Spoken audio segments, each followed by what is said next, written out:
Assalamualaikum warahmatullahi wabarakatuh. Nama saya Yulia Santoulfani. Pada video kali ini kita akan membahas mengenai Israiliyat di dalam tafsir.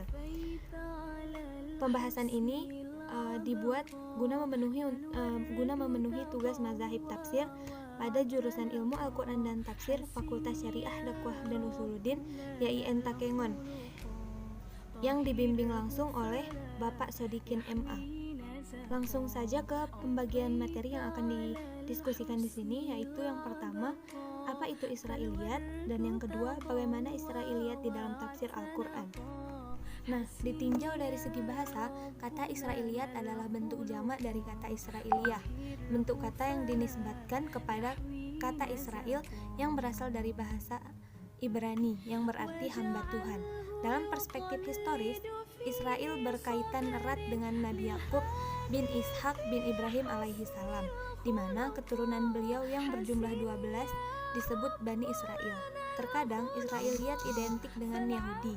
Bani Israel merujuk kepada garis keturunan bangsa, sedangkan Yahudi merujuk kepada pola pikir termasuk di dalamnya agama dan dogma. Ditinjau dari segi terminologi, Israiliyat adalah seluruh riwayat yang bersumber dari orang-orang Yahudi dan Nasrani serta selain dari keduanya yang termasuk dalam tafsir maupun hadis. Ada pula ulama tafsir dan hadis yang memberi makna Israiliyat sebagai cerita yang bersumber dari musuh-musuh Islam, baik Yahudi, Nasrani ataupun yang lainnya. Selanjutnya kita masuk ke pembahasan yang kedua, yaitu Israiliyat dalam tafsir Al-Quran. Penyusupan Israiliyat ke dalam tafsir melalui periodisasi, periwayatan, dan pengkodifikasian kitab tafsir. Ketika para tabi'in tidak mengkoreksi terlebih dahulu terhadap berita-berita yang mereka kutip dari para ahli kitab, padahal di antaranya terdapat berita yang tidak benar dan batil.